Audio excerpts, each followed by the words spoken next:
Hello po sa inyong lahat. Kamusta po kayo? Another day, another vlog. Thank you, Papa God. Ganito na talaga kapag ina ka na. Kailangan malakas ka.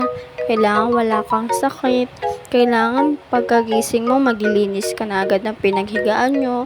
Kailangan kung anong gagawin, lilinisin mo na agad. Kung anong mga kailangan, gagawin mo na agad.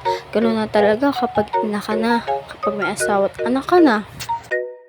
Yung tipong pagkagising mo lang, hindi ka na maghihilamos, hindi ka na magmumumog, basta't may nakita ka ng kalat, kailangan mo na agad likpitin para maganda, para maaliwalas na ang bahay.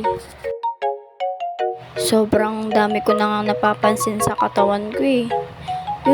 Yung parang mukha ka ng balyena, mukha ka ng baboy, halos hindi ka na nag-aayos ng mukha mo, sobrang dami mo na rin tigyawat, yung nangingitim mong kilikili, batok, dahil sa pagbubuntis.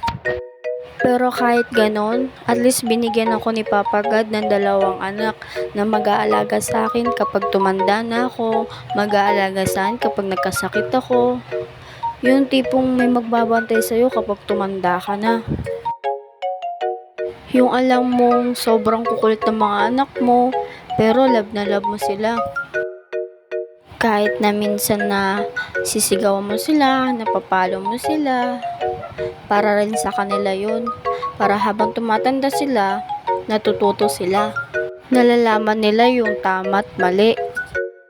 Kaya sa mga nanay at mamis dyan, kahit napagod kayo o kahit stress na kayo, laban lang, kaya natin to. Lagi lang natin tatandaan, andyan si Papa God para gabayan tayo sa lahat ng problema natin at pagsubok. Nagpapasalamat din pala ako sa asawa ko na kahit topakin ako minsan, na kahit lagi akong galit sa kanya, lagi ko siya nasisigawan o namumura, love na love niya pa rin ako. Hindi niya pa rin ako pinapabayaan, hindi niya pa rin kami pinapabayaan ng mga anak niya. Kaya salamat pa ha, kasi natitiis mo yung ugali ko. Kaya love na love ka namin ng mga anak mo, sa hirap man o sa ginhawa. Lagi tayong magkakasamang 4. Hanggang dito na lang po ang aking video. Sa susunod na next vlog na lang po ulit. Salamat po.